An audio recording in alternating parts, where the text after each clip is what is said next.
আজকের তাজা খবরে আপনাদের সবাইকে স্বাগতম। আপনাদের সাথে আমি রয়েছি আবির রেজওয়ান শুভ। প্রথমেই দেশের খবর।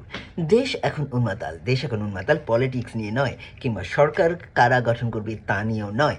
দেশ এখন উন্মাতাল 11 বছর বয়সী মোহাম্মদ প্রবাসী মেয়ে সুবার ঘর পালানো নিয়ে। সুভা পালিয়ে গেছে তার বয়ফ্রেন্ডের হাত ধরে, এই জন্য দেশ এখন উন্মাতাল।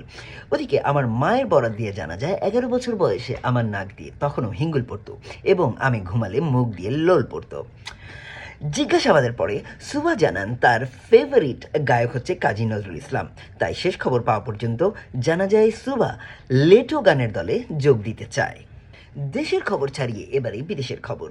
আমাদের পাশের দেশ মেরে ভারত মহানের মহান গায়ক উদিত নারায়ণ চুম্বন কাণ্ডের কারণে নিউজে এসেছেন।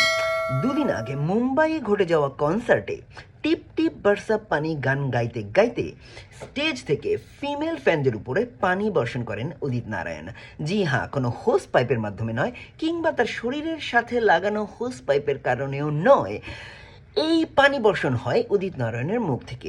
সবার গাল বরাবর তিনি পানি বর্ষণ করেন এবং সুযোগ পেয়ে একজন মহিলার ঠোঁটেও তিনি পানি বর্ষণ করেন।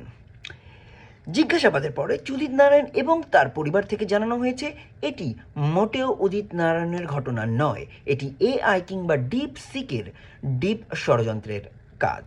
সবশেষে রয়েছে স্পোর্টসের নিউজের প্রথমেই থাকছে বাংলাদেশ প্রিমিয়ার লিগ তথা বিপিএল এর বিখ্যাত দল দুর্বল রাজশাহীর ওনার পালিয়ে যেতে যেতেও আইন নিজের হাতে তুলে নেবেন না বলে পুলিশের হাতে ধরা খাওয়ার খবর। কিন্তু পুলিশকে তিনি কালকেই টাকা দিয়ে দিব বলে ছাড়া পেয়েছেন কোনোভাবে।